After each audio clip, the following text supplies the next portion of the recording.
Welcome everyone to the Wagner Free Institute of Sciences weeknight at the Wagner online talk series. I'm Susan Glassman and I'm the director of the Wagner Free Institute of Science, and it's my pleasure to have you join us for tonight's talk, Whale Seismology with Dr. William Wilcock. Dr. Wilcock is joining us tonight from the University of Washington, and this year he is serving as a 2021 IRIS SSA Distinguished Lecturer. So I don't expect you to know what those organizations are, but IRIS is the Incorporated Research Institutions for Seismology, and SSA is the Seismological Society of America, and both offer public talks on earthquake science topics and have been doing that for more than 15 years.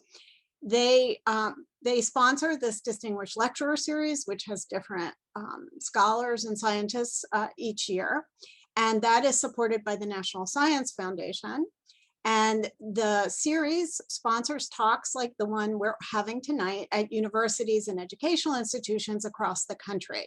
So before we do anything else, I really want to thank IRIS and SSA and Dr. Wilcock for making it possible for us, the Wagner, to bring you tonight's program, which fits in with our mission to make science as widely accessible as possible.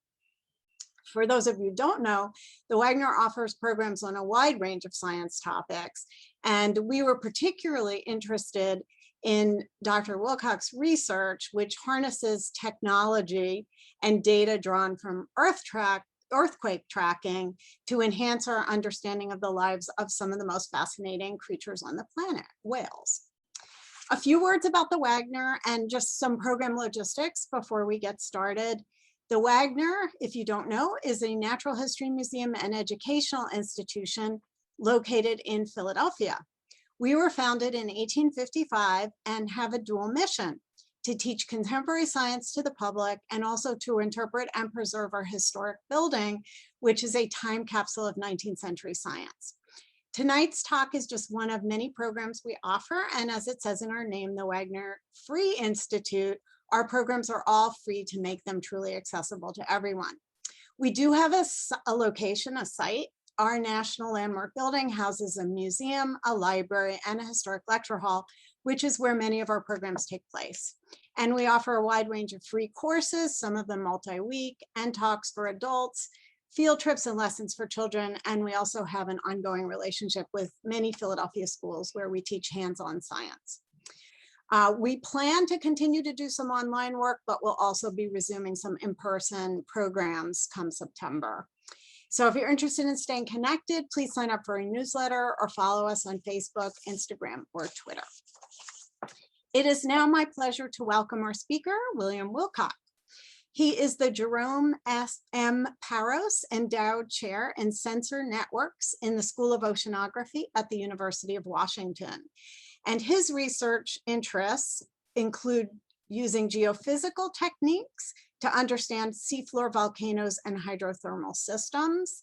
He works on developing new tools for seafloor geodesy at subduction zones. I'll leave that to him to explain. He works on seafloor observatories for scientific studies and earthquake and tsunami early warning systems. And then, of course, the work he'll focus on tonight is studying baleen whales using opportunistic recordings from seafloor seismometers. He has his BA from Cambridge University. He has an M Science from the Imperial College and a PhD from MIT Woods Hole Oceanographic Institution. He was a postdoctoral scholar at the Scripps Institution of Oceanography at the University of California in San Diego. And as I mentioned, this year, he, among his other things, is serving as an IRIS SSA Distinguished Lecturer, giving talks across the country about his work. As I said, all our programs are free. If you enjoy our talks and would like to see more, please consider making a donation, or even better, becoming a member of the Wagner, which also offers benefits. And to everyone who is already a member or supporter, we thank you. What we do is not possible without your support, and we're grateful. So I am now happy to turn our program over to Dr. Wilcock, and welcome. Thank you very much for the really kind introduction. I will go ahead and share my screen. Um, so I'm really happy to come and talk to you. I'm a little bit sorry that I've been doing this in a year where I haven't been able to give any talks in person, but in some sense I think I've been able to talk to more groups than I would have been if I'd been traveling around the country. And I'm going to talk to you today about a sort of sideline of my research looking at whales with ocean bottom seismometers. But I thought I'd start just very briefly by describing what my sort of main research interests are. I'm a marine seismologist who, for my entire career, has studied volcanoes out in the ocean, and particularly volcanoes on oceanic spreading centers. And a lot of my work at the moment is actually off the coast of the Pacific Northwest, where we have a couple of really very sophisticated cabled observatories, which run out to the Juan de Fuca Ridge, which is an oceanic spreading center with a lot of volcanism. And this is just showing an example of axial seamount, which is a volcano that arises to about 1,000 meters off the seafloor to about a mile beneath the seafloor. And at the top, it has a large caldera, and it's very volcanically active. It's erupted 3 times in the last 20 years. And we use seismometers there. There's a network of seismometers to monitor the earthquakes that occur beneath this volcano. And since we started monitoring it 5 years ago, we've been able to locate well over 100,000 earthquakes, most of which are on faults which allow the seafloor to go up and go down as the magma chamber fills with magma, and then when it erupts, it subsides. And I also have started doing work trying to develop geodetic sensors, which are sensors that can measure the deformation of the volcano. And this is just on the lower left-hand side is just some tests we're doing of a pressure gauge, which can basically measure the pressure in 1,500 meters of water, so a mile of the ocean, and get it to about a millimeter precision per year. So it's incredibly accurate measurements we can make of pressure. But the reason why I'm coming to talk to you today is that the seismometers that I've worked with for my entire career record at frequencies of up to a few tens of hertz. And those are also the frequencies at which several marine mammals, and specifically blue whales and fin whales, the 2 largest marine mammals in the ocean, vocalize. And a lot of people have contributed to this work, but I just want to acknowledge 3 students who've done most of the work I'm going to be showing you. Dax Soul and Michelle Rai-Rathmuller have both graduated, and Rose Hilmo is my current student working on marine mammals.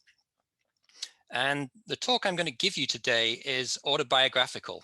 I arrived in the US from Great Britain in 1986 to attend graduate school at the MIT Woods Hole Joint Program. And I came in the fall, and right at the end of the year, just before New Year, I set sail on my first research cruise, which was going to lead to my first research paper, which was with my 2 advisors, Mike Purdy and Sean Solomon. And we left Woods Hole on a pretty nasty day and sailed right into a northeaster on a ship, the Oceanus, which is still right at the end of its life. It's now on the west coast at Oregon State University.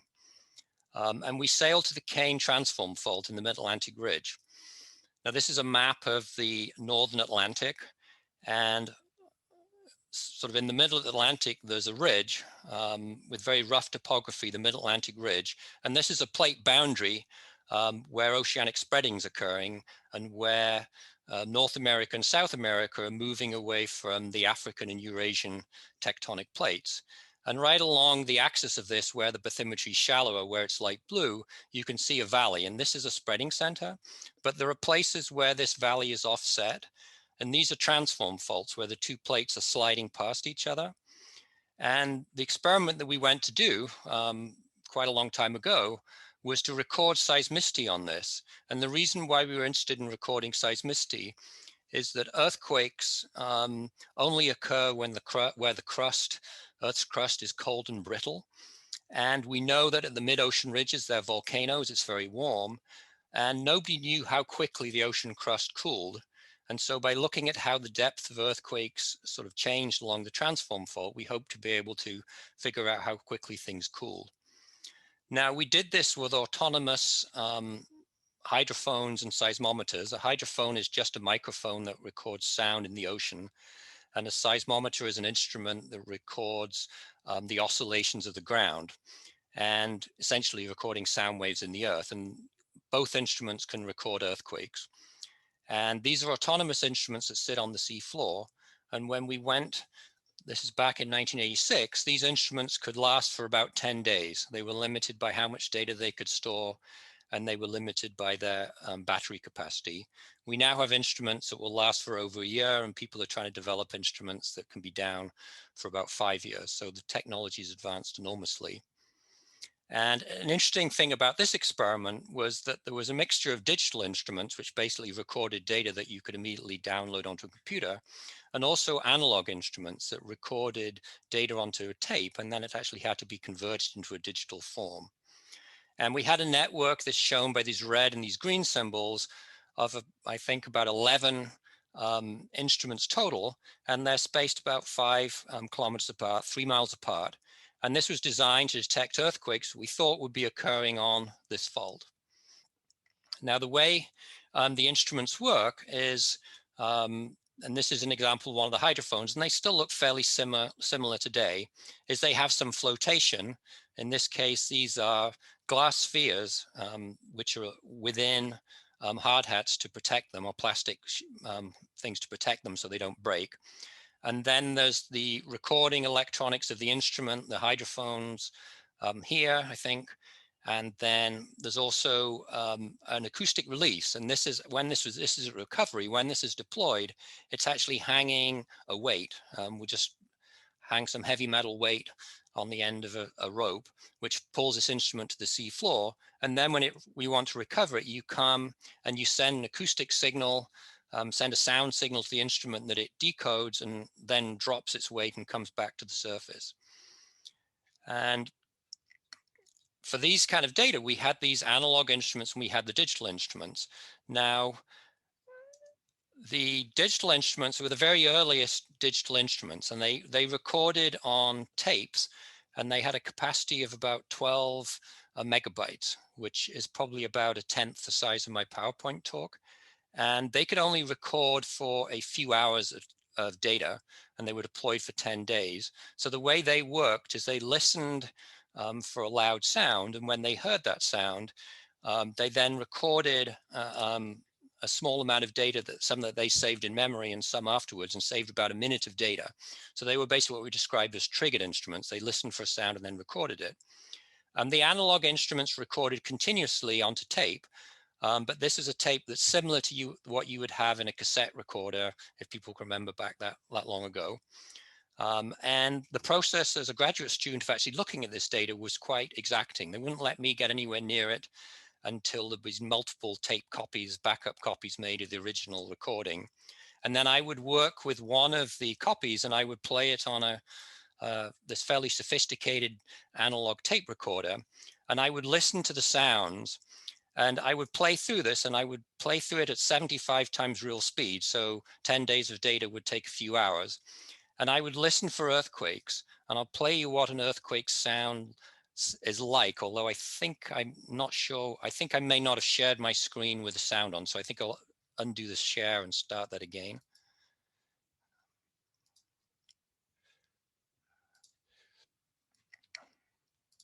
Okay.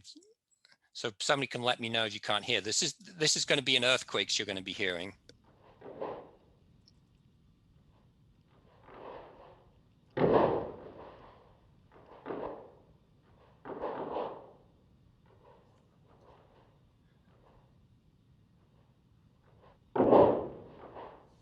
So those things that sound somewhat like thunder, those are earthquakes, and they're played at 75 times real speed because they have frequencies of about 10 hertz. And so you wouldn't be able to hear them if they were played at real speed. But when I was playing back the data, I heard a large number of sounds which were very strange to me at the time, which I subsequently learned were fin whales. And fin whales make sort of chirps at about 20 hertz, and they can make one fin whale, they're part of their breeding display, can make these sounds for a day on end with just pauses for breathing. And they sound something like this when they're sped up 75 times real speed.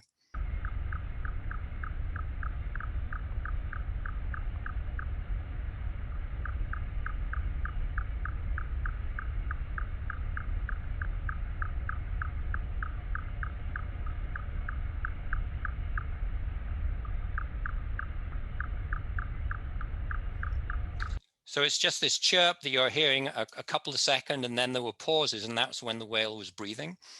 And I ignored those at the time, and I just listened to the earthquakes. And then to get the earthquakes into digital form, they needed to be digitized, and that would be something that would be quite trivial now. But at the time, I had to use one of two computers within the Woods Hole Oceanographic Institution, and I needed the entire mainframe computer to myself. So I would do this in the middle of the night. And I had to do it on Friday and Saturday night because there were some night owls who worked nights, and I needed the entire computer, and I could then digitize those sounds and was able to analyze the earthquakes. And when we looked at the data, one of the things we found, we were very disappointed. The digital instruments basically filled up with data within a day or so. And so initially we thought there were a large number of earthquakes, but it turns they were triggered, and they'd been triggered by these fin whales. And these fin whales are very loud. They make sounds that have a sound amplitude of about 185 decibels in water, and you'd have to take about 60 off that to get the equivalent sound volume in air. And just to give you a sense, that's about the same level of sound for 1 second as a container ship. And anybody who's been on a ship knows that if you have to go into the engine room, you need to have a lot of hearing protection. So they make a lot of noise, and they're extremely large sounds, and they propagate long distances.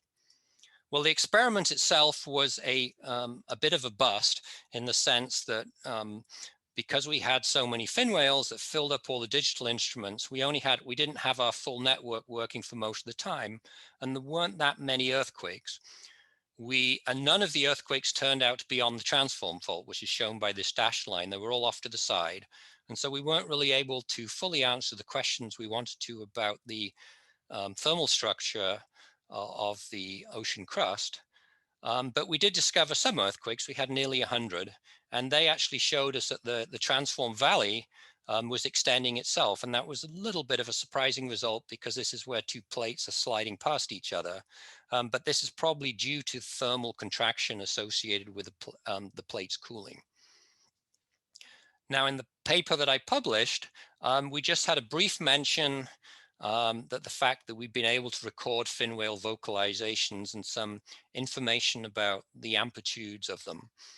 But there was at Woods Hole at that time a marine mammal expert called Bill Watkins, who'd actually been the first person to make acoustic recordings and understand that they were coming from fin whales. And I spoke with him at length, and he was very excited about this data set, and he had all kinds of ideas for being able to look at the calling patterns and track these whales. But because of the complexity of just even converting this data from the analog tapes to digital tapes, it wasn't something that could easily be done. And I was really focused on trying to do work in earth sciences, so I never actually did it, although I think I filed this away in the back of my mind. And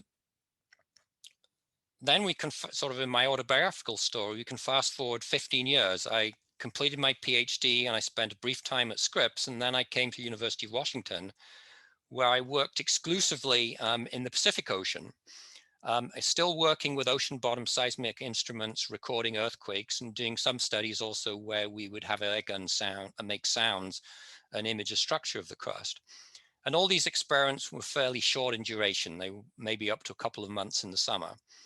And then in sort of early 2000s, my colleague John Delaney had this grandiose idea of putting out a cabled observatory out in the Northeast Pacific Ocean. And the idea was to be able to make observations on the seafloor that would last for decades rather than a few weeks or months or a year. And he got funding from the Keck Foundation for a pretty ambitious experiment where we wanted to go to a couple of sites, and specifically the Endeavour is the one I'm going to focus on. This is an oceanic spreading center, so it's a volcano that's very active.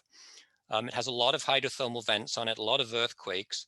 And the idea was to try and understand how the earthquakes and the hydrothermal venting were linked, because we know that when there are earthquakes, that opens up fractures, which allows fluids to circulate through the crust and heat up near magma and come up to the surface. And in terms how these mineral-laden fluids would then support life forms. And so that was the ambition for this experiment. And to do this, we wanted to make observations for 3 years, not for a few weeks. And we used a totally different new sort of technology. We used instruments, seismic instruments, that weren't deployed by just dropping them from a ship, but were rather deployed with a remotely operated vehicle. And the goal of this was to basically simulate the kind of instruments we'd eventually attach to the Cable Observatory. So this is an example. This is a broadband seismometer. So it's a very sophisticated instrument that can record oscillations of the Earth at periods that are so long, maybe just a few oscillations every hour.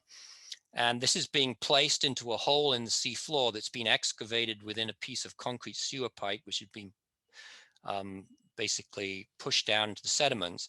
We put this instrument in and then we bury it with glass beads. And the idea here is to totally get it out of the current so it's much more sensitive to signals. We had other instruments that we actually inserted into in volcanic terrain into horizontal core holes that we drilled into basalt. This is a pillow basalt. And then in other places, we had instruments that were in concrete blocks that we then just pushed into the sediment.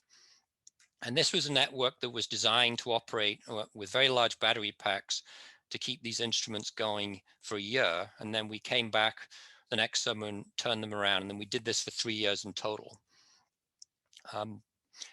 And one of the challenges of this experiment was that to analyze earthquakes, we were going to get a lot of data. We were used to analyzing a couple of weeks or a few months, and a graduate student could spend a couple of years working with this.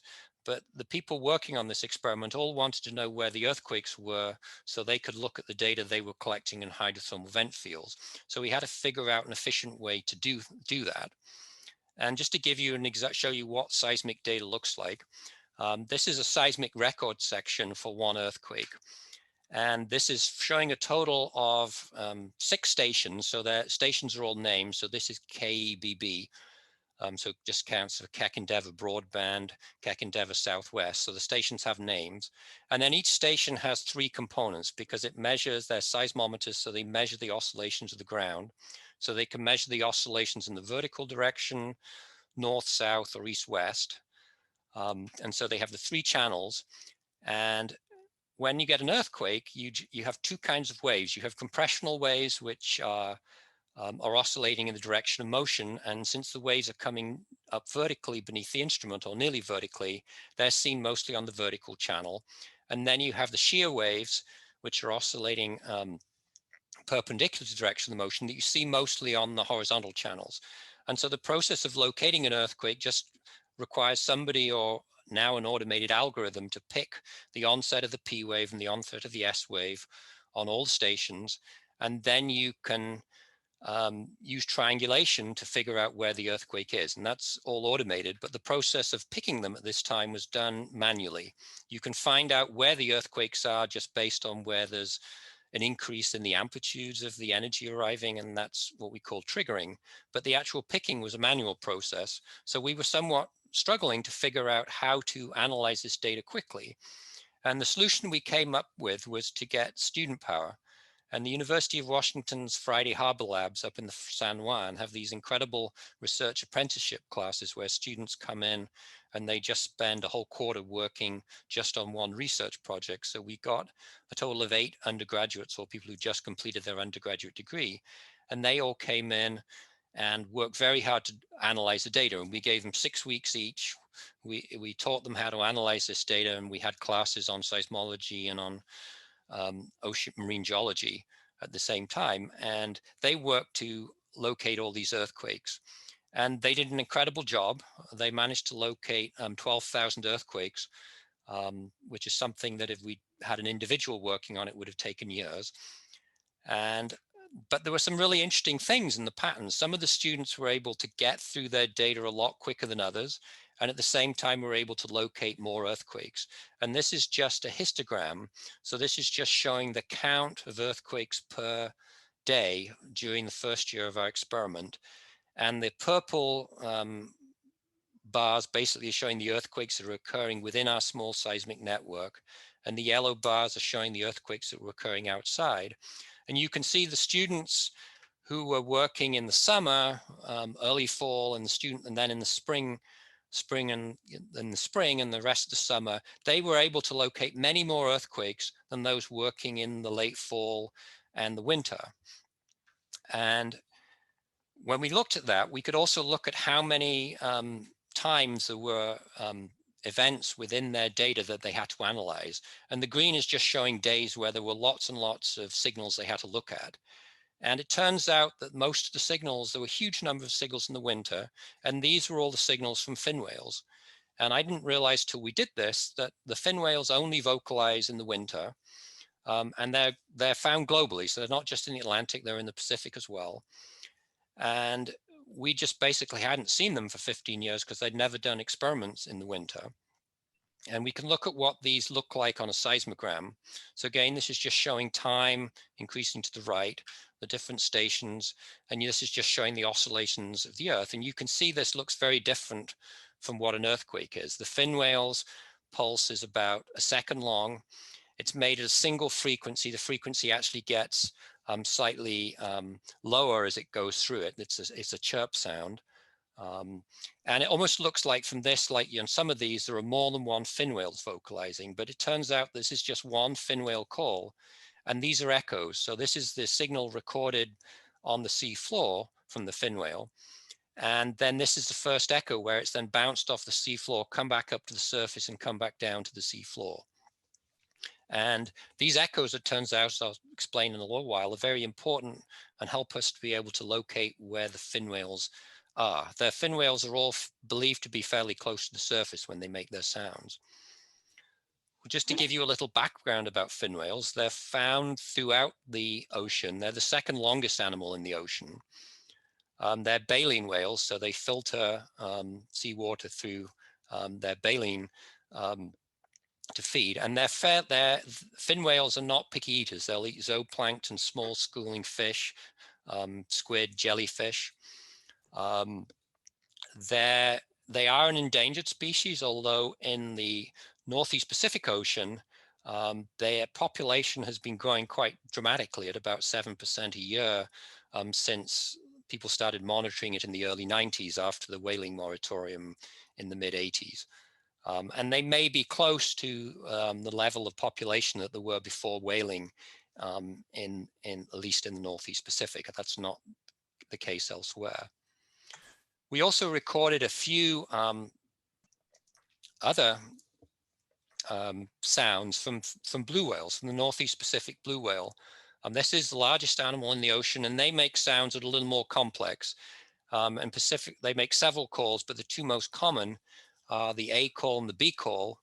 And in these calls, they're at about 15 hertz, so they're slightly lower frequency than the fin whales, and they're quite complex. This is a sort of the amplitude of the A call goes up and down, and then the B call is the loudest, is described as a moan. It's just a single frequency that continues for 10 to 20 seconds. Blue whales are the largest marine mammal in the ocean. Again, they're found throughout the oceans. I think they're a little better understood than fin whales. They very clearly migrate. They have known breeding grounds where they come in the winters to breed at low latitudes. And then in the summers, they head to high latitudes to feed in the incredibly biologically productive Arctic and Antarctic waters. They are quite picky eaters. They'll only eat krill. There, again, in the Northeast Pacific, there's not that many of them, but it's believed their population is now about the same as it was before whaling. And that's very different from the southern oceans, where both fin whales and blue whales were very extensively hunted and where the populations are only recovering quite slowly. Now, in our data set, we eventually ended up with 3 years of data. And this is just a count of the number of calls we recorded from blue and fin whales, and somewhat perversely, I'm showing the blue whales as red bars, and only occasionally do we record blue whales. So mostly it's fin whales, but there were days where we would record thousands of fin whale calls. So they just call and call and call.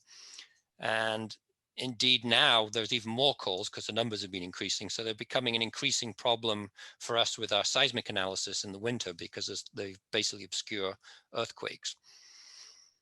Now, in terms of, when we recorded these, I really knew very little about whales. So I had to learn a little bit about what we could do with these signals before we could do any research with them. So sort of thought about learned a little bit about what you can questions you can ask about whales. Well, one of the important questions, because there was very extensive whaling, is people are very interested in how their stocks are changing over time. And many of the baleen whales, they divide into different populations, both between oceans and in different sections of the ocean. So it's important to be able to monitor, understand the different sort of groups of a given species and how they're each recovering.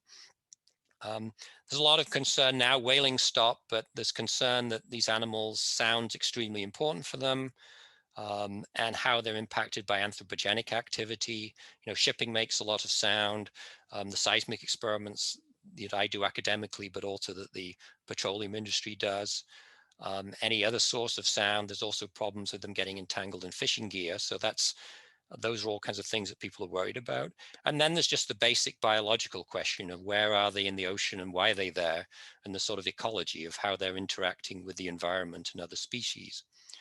And it turns out that it's difficult to study baleen whales because they're very big, so you can't put them in a tank. And it's difficult to observe them. They spend most of their time beneath the surface. And so you can observe them from land when they come close enough, from boats, from planes, from drones. Now satellite imagery is getting good enough that people can actually study them from satellites, but that's pretty new. But that only sees them for the short time they're on the surface when they're breathing. You can also tag them, and you can put tags that into the blubber that will stay there for months.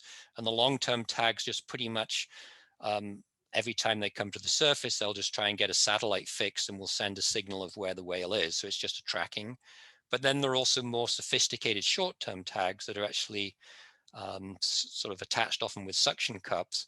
And they can basically record the whale's sounds, its orientation, its depth, and its acceleration. So get a lot more information about how the whale's behaving. People can go out and sample. If you can get close enough to a whale to attach a tag, you can also collect a sample of tissue. And people collect mucus when they blow. They can collect feces, find out what they eat.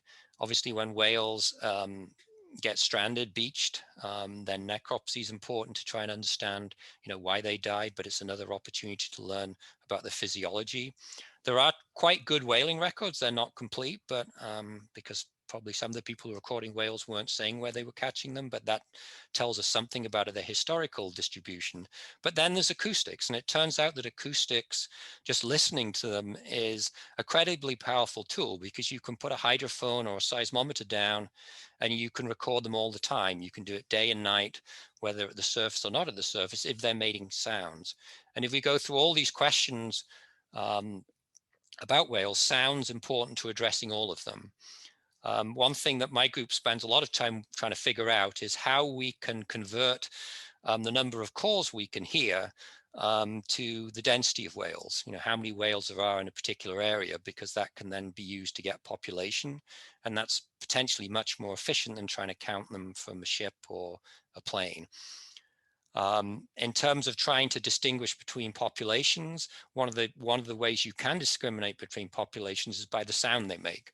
And so there are maybe about a dozen different blue whale groups around the Earth, which all have their own distinct acoustic sounds. So for instance, there's a Northeast Pacific, but there's also a Northwest Pacific blue whale, which makes a different sound. And we occasionally see them in our area. Then people are interested in how humans are impacting whales. And then maybe it's mostly a matter of listening to the sounds we're making and then seeing potentially how that impacts the calling and behavior of whales. And then finally, in just trying to understand their biology and what they're doing, many of the calls can be linked to breeding or feeding. So by hearing whales, you not only know that they're there, but you can have some idea of what they're doing. So we were armed with this information, and luckily, just I think fairly fortuitously, At the time we recorded this data, it turned out that the Navy, that funds a lot of work on marine mammals, because they're interested in operating in a way that sort of minimizes potential harm to marine mammals, they'd had a large amount of increase in funding for their marine mammal work. So I was able to get some funding from the Navy. And because I'm a seismologist who spends a lot of my time locating earthquakes, the topic that I immediately gravitated to was trying to locate, learn how to sort of turn earthquake location on its head and locate the whales above our seismic network. And this is the way we do that, is we basically get the timing of the different, the sound that we record from the earthquakes. So this is just an example of, this is a whale that's quite a long way outside our network. So there's quite a lot of noise, and the seismic signal you can see from the whale, this one is quite well recorded. And we record both the first arrival and then the echoes. So this is basically gone up one time up and down in the water column. This has gone up 2 times. This has gone up and down 3 times. And we can basically identify the times of all these. And then we can use sort of basically a combination of triangulation, that that the station that recorded the whale first was the closest one. So in this case, it was a station to the northwest of our seismic network was the first recording. And so we can get the direction of the whale. And then it turns out the spacing between the echoes is really diagnostic of how far away the whale is. And that's shown here. This is just showing the range or the distance to the whale. This is showing the time of the different echoes. So this is the direct arrival, and these are the echoes. And as you get further away, the echoes get close together. So with that, we can tell how far the whale is from the network. So the combination of the spacing of these echoes and the relative arrival times allows us to locate the whales very accurately. And so my student, Dax Sol, was able, in the first year of our data, in just a year of data, to track about 100 different fin whales, or 100 different fin whale tracks. The calls are very similar between animals, so we don't know whether it's the same or a different fin whale each time. And this is one of our star tracks. And so this is essentially a whale. It's just color coded by time in the day. So on this one particular day, it started at about 2 a.m. in the morning and went till nearly midnight. And over that time, this whale, sort of vocalizing every 20 seconds, just slowly meandered to the south, and then ended up pretty much right in our network, where it hung around for a long time. The plot on the right just shows the details of the track in this region, where we've applied one of the techniques that we use in seismology called double difference, which allows us to get really very accurate locations for earthquakes. And we've just used that for whales. And in this case, we're basically locating calls relative to each other with an accuracy of about 20 meters, which is similar to the length of the whale. So we can get these very precise tracks for the whales. So that was sort of a fun thing to do. And quite a lot of people have now started using this technique in other marine mammal studies. Now, one of the things we were interested in trying to do is understand, why the whales were here, because, we saw quite a lot of whales that seemed to come into this region where there were hydrothermal vents and hang out. And we know that the hydrothermal vents are putting in mineral-laden fluids into the deep ocean. They're about about 1.5 miles beneath the surface here. They don't rise that high, but they do support a lot of biology that basically feeds on the vents. And people who look at the sort of density of various zooplankton find that that's increased at all depths above the hydrothermal vents. That some zooplankton sink all the way down to near the bottom of the ocean to sort of graze on the hydrothermal fluids and then come back up to the surface. And so we were interested in looking at where these whales were and whether they were preferentially located above the hydrothermal vents. And this plot on the right-hand side just shows basically the density of tracks. So with,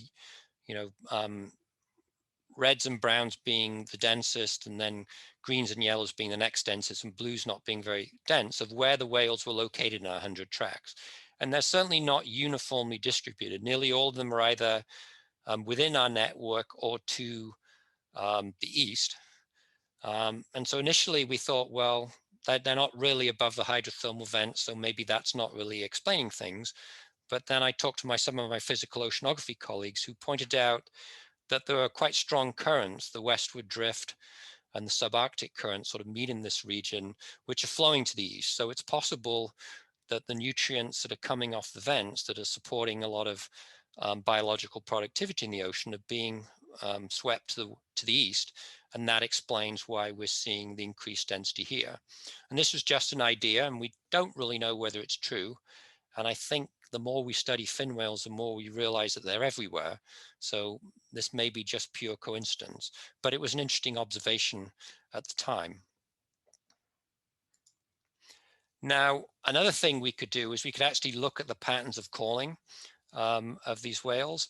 And so this top right-hand plot is showing a spectrogram. So this is another way of showing how things are varying through time. So again, time is increasing to the right, and I think it's about a minute between each one of the labels. But now, rather than showing how the ground's moving, we're just showing the frequency, the energy we get. And so you can see the fin whale calls as these vertical bands. And so they have energy, it's concentrated around 20 hertz, but it comes quite a bit lower and quite a bit higher. You can actually see two bands because we're seeing the echoes. You can even see the echoes on this. And this has been a breathing interval. The first note tends to be sort of lower frequency, and then they become very, very similar. And it's like a metronome, this whale. It just has a spacing between calls. It's shown on this plot. It's about 25 seconds, plus or minus a second. And the whale will just continue doing this. And the frequency is very constant. And this is a song. It's the simplest song you can get. It's one note, just repeated on and on. And we call that the sort of simple or single IPI, single interpulse interval song. There are also more complicated patterns that we were able to record. And this is one which we call the complex interpulse interval. And you can see now the spacing of the calls is much more random. And if we look at the spacing between successive calls, it's all over the place. It's fairly, varies between 10 to 30 seconds. This time there were calls at two frequencies. And what we think this is actually two whales that are calling back and forth to stay in communication. And this whale was actually swimming, in this case, it was a whale that was swimming to the east, coming from the west to the east, to the west over 3 hours. So it was going this direction and swimming quite quickly. The single note or single pulse songs, the whales often are meandering and not going very fast. These were whales were going somewhere and swimming at about 3 or 4 miles per hour, which is their sort of cruising speed. We can also look at how these vary with time, and we see that these complex songs were occurring early in the season, and nearly all these whales, so these were occurring in sort of the fall, all these whales were nearly always heading to the north. And that's somewhat surprising because, we know for sure with blue whales, and we think with fin whales, that many of them swim to high latitudes in the summer to feed in the very high productivity you get in the oceans in the summers at high latitudes, and then come back south in the fall. But we're seeing groups of whales that are heading north. We think these may be juvenile males, because we know that these other songs are all calls that are associated with breeding, and these other that occur later in the season, and these maybe there's a net tendency for them to go south, but they're going in both directions and they're not going very quickly. So this is one interesting finding we made. The problem is that we're working in a very sort of small postage stamp that only extends a few miles over the sea floor, but we know that individual fin whales will swim pretty much across the ocean. So trying to deduce, where these whales are headed from just looking at their track in a small part of the ocean is, I think, quite difficult. Now, recently, we've started working with data from another experiment. This is an experiment called the Cascadia Initiative experiment. And this was an experiment that occurred about a decade ago. And this deployed over 4 years, deployed at 300 or 400 seismic stations in the Northeast Pacific. And we're looking now at North America from the west. So this is Vancouver Island, this is Puget Sound where I am, and then we're sort of coast of Washington, Oregon, and then getting into Northern California. And this was a study that was to look at the subduction zone, where we get every few hundred years great earthquakes, as well as the tectonic plates that lie outboard of it. And it's just an incredible density of instruments that were deployed, again, for earthquake monitoring and for imaging the Earth structure, but also provide us an opportunity to study marine mammals. And one of the challenges of this network is the stations out in the deep water are about 50 miles apart. And that's too far apart to be able to track fin whales, because we only record one fin whale will typically only get recorded on one or maybe two stations. And it turns out there are so many fin whales that even if you could record them on a lot of stations, you would have trouble telling which fin whale was which, which is what you need to be able to do to locate the call. So my student, Michelle Weirathmuller, has spent a lot of time trying to develop techniques to basically able to range to a fin whale from a single station. So again, it's just using the spacing of the direct arrival that goes straight to the seismic receiver and the sound that bounces up and down in the ocean. And if you get the relative arrival times of these, you can figure out how far away the whale is. And we've applied that mostly in demonstration mode. We've applied that to a few stations. And what the data looks like is that you end up, essentially, again, this is a histogram. So it's just showing the number of calls we were able to detect at different ranges.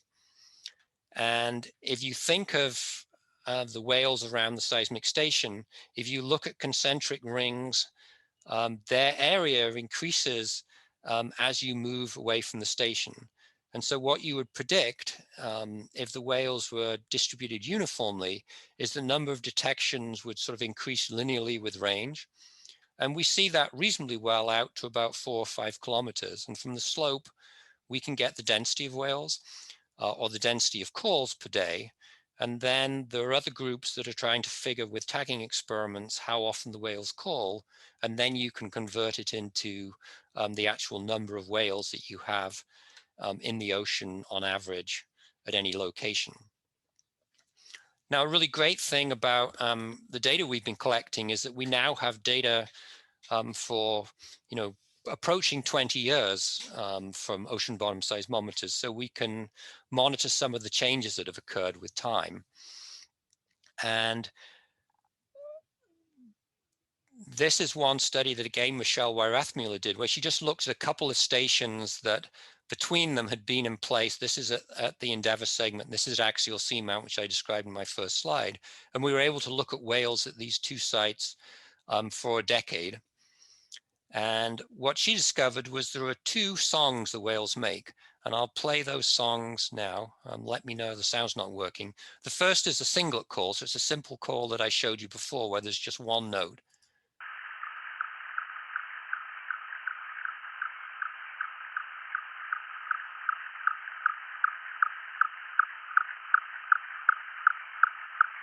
So now it's breathing, and then it just starts up again. And this will continue probably longer than you want to listen to it. And then there's a second sound, something called a doublet, where it's a more sophisticated song where there are two notes, a low frequency and a high frequency note, and their spacing is different as well. So it hasn't stopped. So now it's started. So you can see that here the two notes. And it's breathing.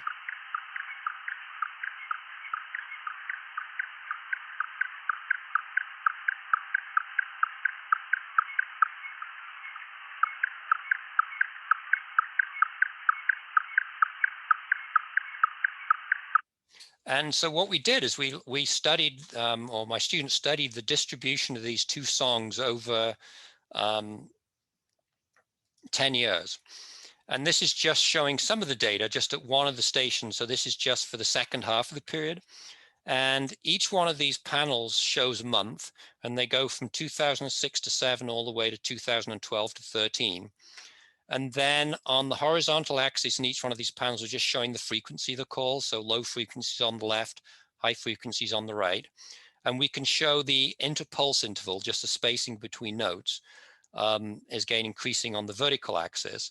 And what we can see is that in the first year, we just have one frequency and one interpulse interval. So this is a singlet call, just a single note. And that's kind of true in the second year as well. And then you start to see earlier in the third year, you start to see this second song coming in where you have two notes at slightly different interpulse intervals and quite different frequencies. And then as you go down in time, by the time you get to the bottom, 2012 to 13, you only have the doublet song. And so over a period of, this case, 6 years, and over the 10 years total we looked at it, you basically go from something where you just have this singlet song to some point where you just have the doublet song with two notes. There are also changes in the spacing between calls increases. We see the frequency of calls gets consistently low with time, and this is something that people have now seen for 50 years for blue whales, and it's not very well understood. And then there are also changes throughout the seasons with the doublet notes and their frequency and their spacing. And this is quite poorly understood. We don't understand, people see bird songs evolve, but in our region, it appeared that we are looking over a spatial area. We looked at other instruments. It appears it changed from one song to another just steadily at the same time. So it doesn't appear that we can't see that they're learning this song from whales coming from another area, although that may be an explanation. But for some reason, the song changes from one song to the other. People don't understand why the frequency of the notes is changing. This has been, as I said, it's been seen for blue whales as well. It's been suggestion that whales sometimes will change the sound, the frequency of their sound to move away from anthropogenic noise. But in the case of these animals, the shipping noise is close to 10 hertz. So they're actually moving to a band where there's more noise from shipping. It may reflect the fact the populations are recovering so that they can go down to frequencies where they're more comfortable at, even though there's more noise because they're talking to animals that are closer. It also may be related to the fact the populations are more healthy. It may be that deep notes are associated with stronger males with bigger lungs. It's just not known. We've also now started looking at the blue whales, and I'm playing a sound here from a blue whale. And these are the A and the B calls.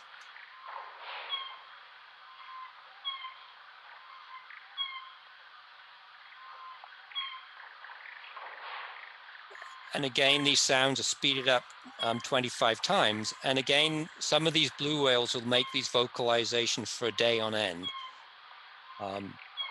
And this is just showing the spectrogram of them. So this is just the frequency against time. And this is how the ground's oscillating. And in particular, this B call, with some of our instruments that record signals up to 100 hertz, we can actually see several harmonics of this. And so this is something that we can detect very well at distance. And so one of the things that we're starting to do now is to try and track the B calls. We can't, with this very widely spaced network, track A calls, but we can track the fin whales, but for the blue whales, we can track them. And that's because the calls last longer and they're sort of more recognizable. And there's also not as many blue whales. So we tend not to get the blue whales confused. And this is just an example of some recent work where on one day we were able to track several blue whales that were swimming up to the north. And then there was also a band of blue whales that were all roughly the same latitude at different distances from the coastline. We can look at the distribution of blue whales with time. And the left-hand plot is just going to go through time. So it's going to start in the fall one year, and there are just going to be symbols that are color-coded and have sizes that are proportional to the number of blue whale calls we record. And we see very, very complex distributions that we don't yet understand. So this is just stepping through 5 days at a time. And so there's a lot of blue whales up in the north. We're now into January, and then there's sort of less of them. And then they pick up again, and then it's quiet. And then right at the end, we'll see a lot in the suddenly appear in the south.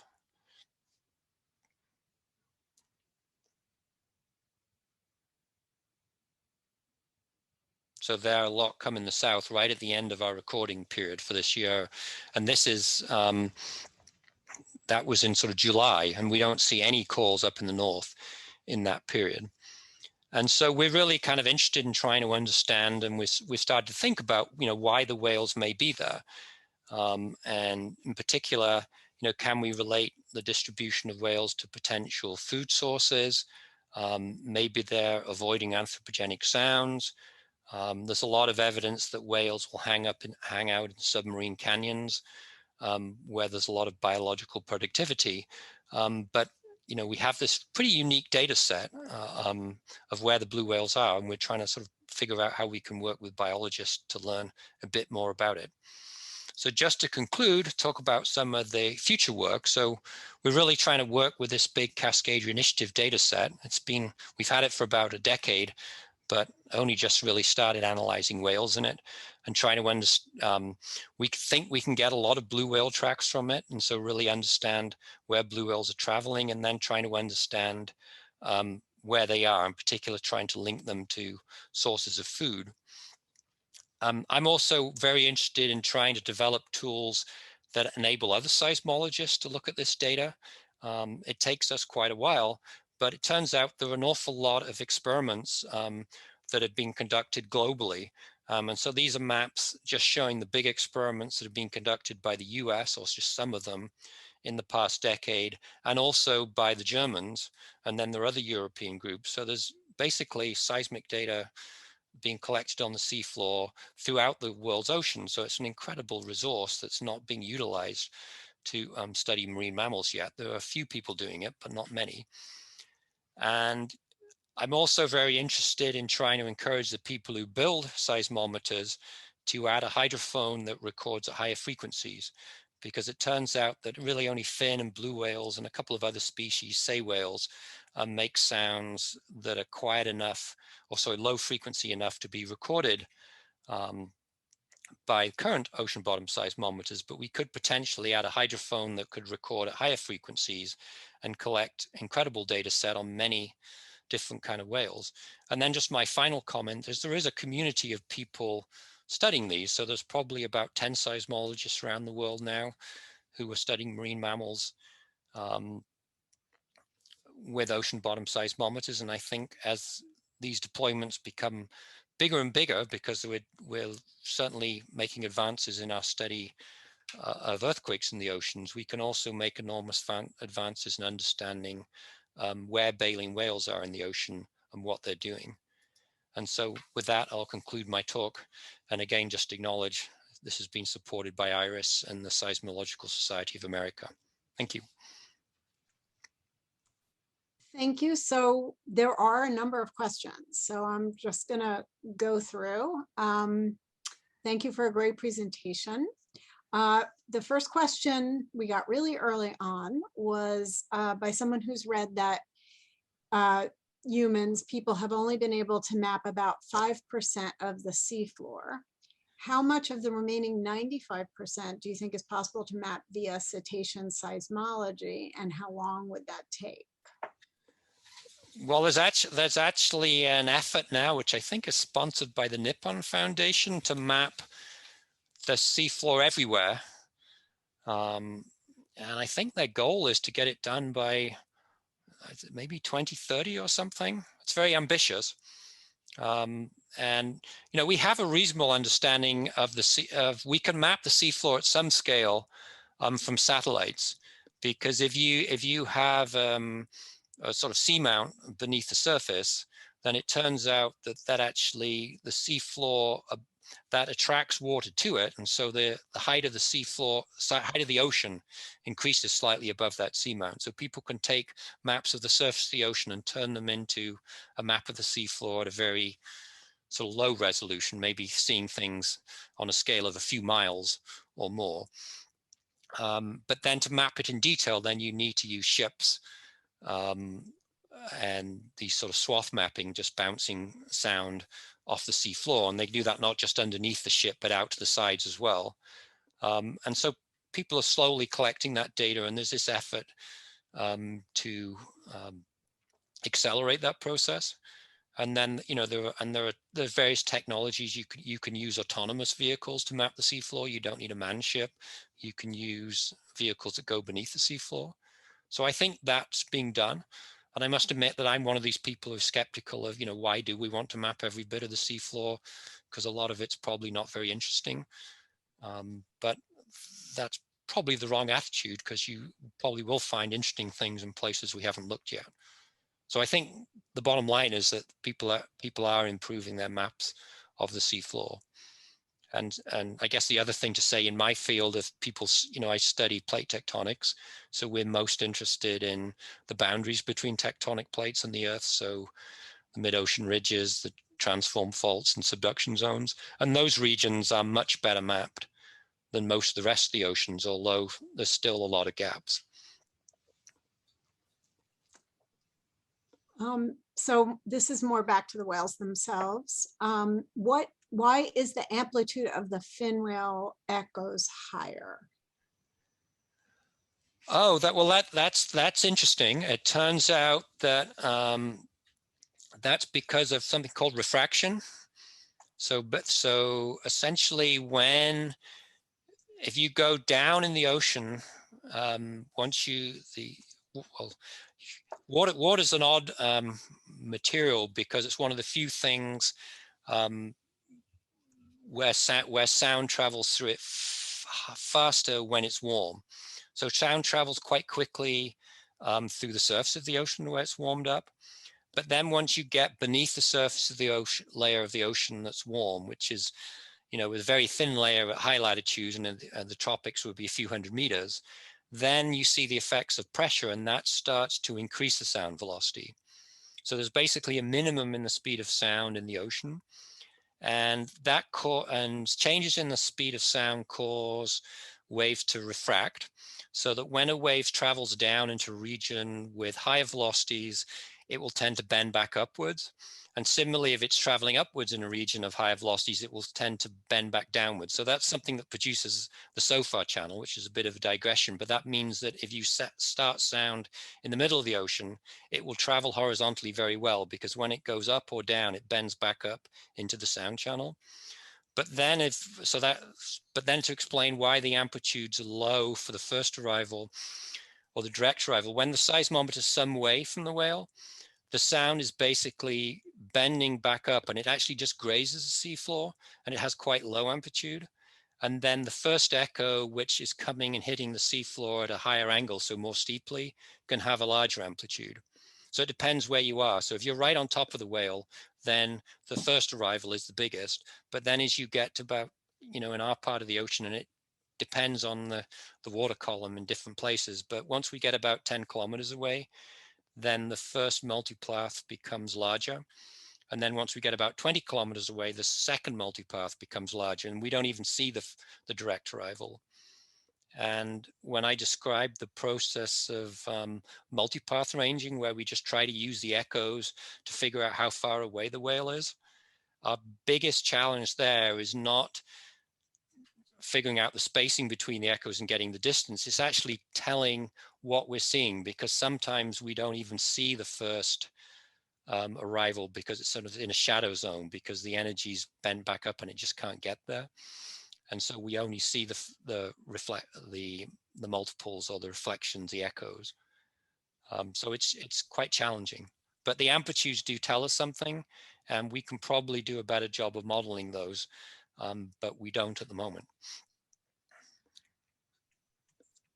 I think you addressed this a little bit, but someone wanted to know, can you use this system to identify individual animals? Yeah, no, the calls from fin whales are sort of stereotypes, so that means they're the same between different animals. There is a small difference in frequency. Some, you could, so some animals or some song patterns, they can change the frequency. So the center frequency can be anywhere from 15 to 28 hertz. But we've not been able to, we've looked to try and see difference in the patterns of notes to see whether there are different shapes. And we can't do that for fin whales. And I think people agree on that. I think people have argued or shown that you can distinguish different blue whale songs. But again, so that you can see two notes and say it's not the same blue whale. I think the challenge there is that you can't distinguish every animal from another. So you could say that two animals are different, but then you might see two tracks and the calls are similar enough, you can't say it's the same or a different animal. So unfortunately, they're probably just trying to imitate each other rather than make distinctive calls. Can you answer, how does the whale breathe between notes underwater? Okay, so the whale doesn't breathe between notes when it's underwater. So when it's making the calls, they will stay underwater for tens of minutes, sometimes less, and they will make these calls, and it's not fully understood how they make the sounds. They have a larynx, so they have a voice box like us, but they're not breathing the air out, they're circulating the air. So they have different places where they can store the air. So they can make, basically on the same breath, they can make multiple notes. And then when they come to the surface, then they stop vocalizing. And so those pauses in the songs are times when the whale's breathing. So you can actually, so people can use the patterns of the songs to actually figure out information about how often the animals come to the surface and breathe. Is the change from singlet to doublet indicative of a new subgroup or a culture coming into the area, or an evolution of within a group of the same group? That's something that we don't know, because although we're studying, we have recordings that extend over, 500 or 600 miles up and along the coast of the Pacific Northwest and offshore. This change we see at all our sites is at the same time. And so there's some suggestion, I think, that the fin whales that people see off Hawaii may have been singing this doublet song a little bit earlier. So maybe the fin whales in the ocean off my coast learned that song from these other fin whales, but I don't think it's well enough studied. And that's the problem, is that we don't have enough observations. You'd really want to be recording this sound all over the Pacific Ocean or all over the North Pacific. But the animals have the potential to learn these songs from animals a long way away, because you will find Northeast Pacific fin whales on the other side of the Pacific, in the Western Pacific. And when they track them, sometimes, when they put these satellite tracks on them, they sometimes track them going right across the ocean. So they'll swim enormous distances. So they have potential to learn these from other animals. But so whether it's something that was an original song that was developed within this group of whales, or whether they learned it from somebody else, I don't think people know. Okay, this is a really different question. What capabilities do nuclear submarines have to detect earthquakes and utilize some of the technologies you've spoken about? This person's asking because many countries have nuclear fleets, and they wondered if the 2004 tsunami in the Indian Ocean could possibly have been avoided as being so much of a disaster because people were unprepared. Well, I'm sure any submarine, a big earthquake could be recorded by a submarine. Most of my concerns, actually, the concerns we have with submarines, is that the instruments we deploy, I think these seismometers and hydrophones can potentially detect submarines. And so the Navy's obviously doesn't want our instrument detecting submarines and is very protective. Everything's classified of what their submarines sound like. So all the data we work with, all the seismic data we work with is actually screened by the Navy. So if we do experiments with seismometers off our shore, the Navy will take that data and they'll sometimes remove little segments of it. And similarly for our networks that are cabled, that are recording in real time, they have the ability to basically temporarily divert the data so we can't see it. And they do that enough of the time that, so if they just did that when there were submarines there, when they released that data afterwards, you could look at it and figure out their submarines, but they do that for enough of the time. In terms of submarines, yes, they almost certainly have very sensitive listening devices and they could detect earthquakes. But I'm not sure that that's that useful in the sense that we have, seismic waves travel very quickly through the earth. And so, within, seconds or a minute of an earthquake occurring, people know it's occurred. And, there is an interest in in the Pacific Northwest and off the whole of the West Coast, we now have something called Shake Alert, which is an earthquake early warning. So the idea is that we have networks of seismometers on land, and when there's a large earthquake, the stations nearest the earthquake will record it first, and they record the P wave, which is the fastest traveling earthquake, fastest traveling wave, and that can then be used to give warning of the slowest traveling waves, and so give people a few seconds or tens of seconds of warning that an earthquake shaking is coming.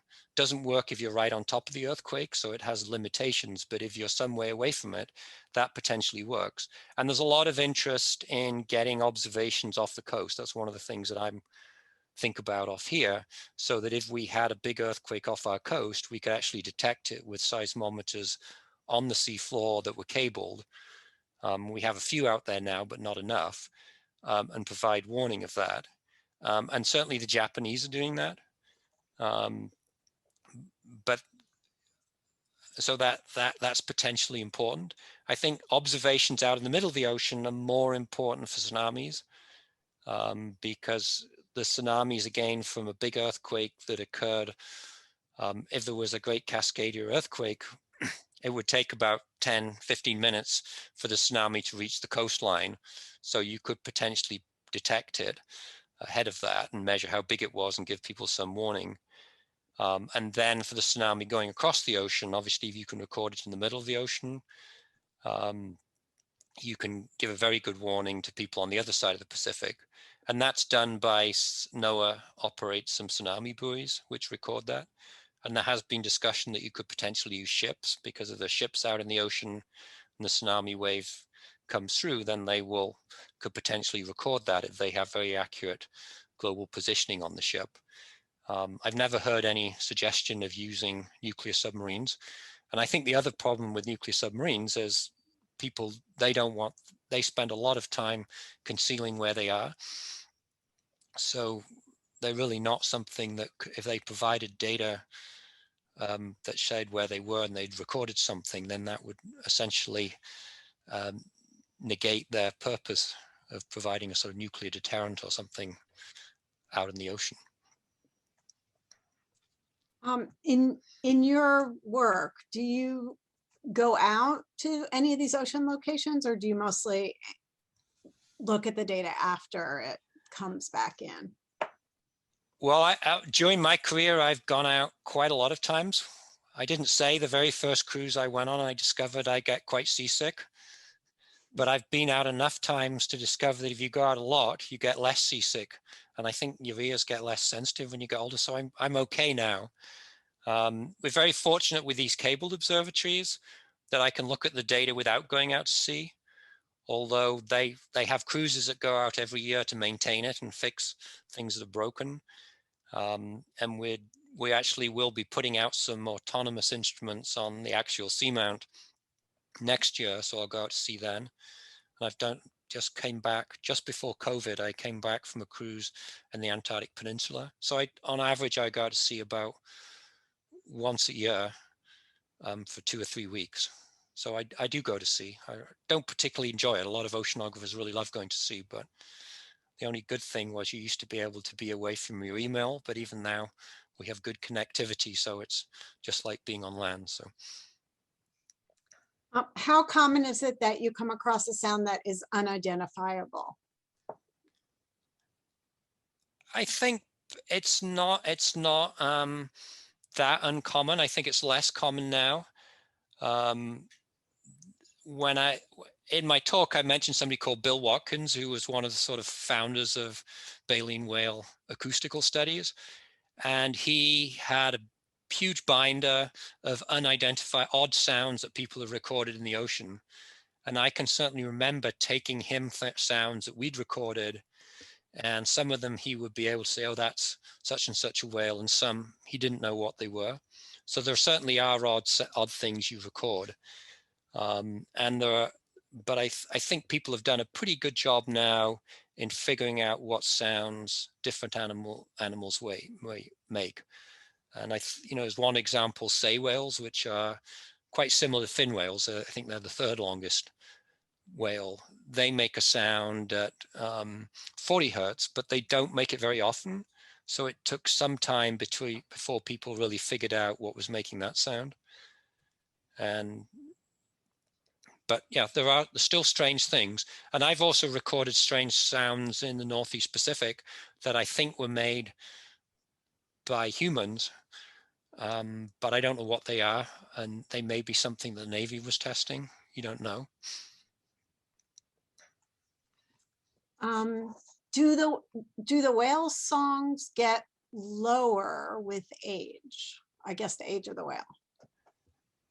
I don't know whether people know that. I think a lot when they were making the singlet song, which was just one note, the notes were incredibly similar in terms of pitch, so all of them sounded the same. But now that they have the doublet song, the high frequency note does kind of vary a little more. So whether that's related to age or not, I don't know. And there's also a suggestion that if you go to larger depths and the pressures are higher, the frequency of the note should go higher. But I think the argument against that is they're not blowing air out, they're just circulating it within the whale. But I don't think, and I'm not an expert, I think, and again, people are making advances in understanding exactly how the whales make the sound and how they also hear it as well. But those are still things that are poorly understood, and it's a challenge because you can take a dead whale and you can dissect it and you can learn its physiology, but you can't actually observe it making a sound in a tank or something that would enable you to figure it out.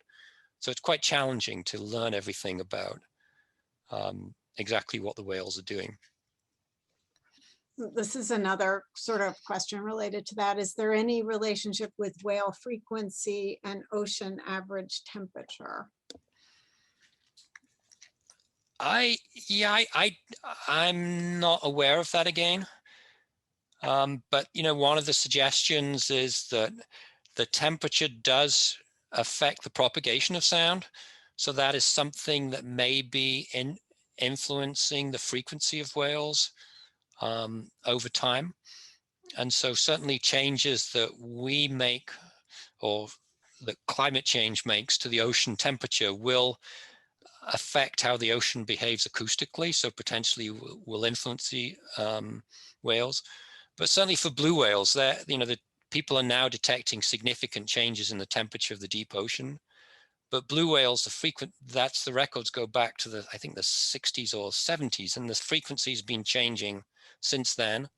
And I think that's hard to relate to changes in the ocean because the ocean wasn't warming up very much that far back. Someone asks if the timing of the calls, whether it's in sync with the rhythm of the whale's flukes. I have no idea. And again, I don't know. Well, people may be able to figure that out from the tags because they now have very sophisticated tags that can measure the sort of acceleration and the attitude of the whale. So if the whale's flukes are moving, you could actually see it sort of getting a little propulsion every time. And so maybe they can relate that to the sound, but I'm not aware of anybody who's studied that. And I think this is the last question. And it's a little bit more of a comment related to sharing knowledge. The Ocean Expedition Trust has their vessel RV Nautilus is presently mapping going north from San Pedro. That person says they don't know if a partnership would support each other's use of tools. I don't know if you're aware of that project. No, I'm not, but there is an oceanographers are very, very good at sort of cooperating with each other and sharing their resources. So, nearly every time, if I get the National Science Foundation funds me for some seagoing experiment and I go out to sea to deploy seismometers, more time than not, other people will come out on that cruise to do other stuff because it's very expensive to keep a ship at sea. So the big ships are $40,000, $50,000, I think now a day to keep at sea. So you really have to utilize them as best you can. And so when we go to sea, we'll have lots of different science on it. We'll be deploying lots of different instruments. We'll be using the systems that map the seafloor. We'll be running those all the time, even though, I might not be interested in that data. So there's a lot of underway data that's collected routinely. And now there's a real big effort to make sure all that data is available. That's in the past, we weren't very good at that. People would just get given to the chief scientist, would get given, whatever the medium, some CDs or whatever it was back at the time, and you would just take that off the ship and then it would sit in your office. But now all that data gets put into open access repositories. And certainly all the bathymetric data, so mapping of the seafloor by US vessels, is available to everybody. And, most other countries are sort of following that lead, not entirely, especially in their sort of their territorial waters, but so there's a lot of data. So, and certainly, and I don't know anything about the Nautilus, but if they're collecting bathymetry data, I'm sure they'll be sharing that with other people and utilizing data collected by others.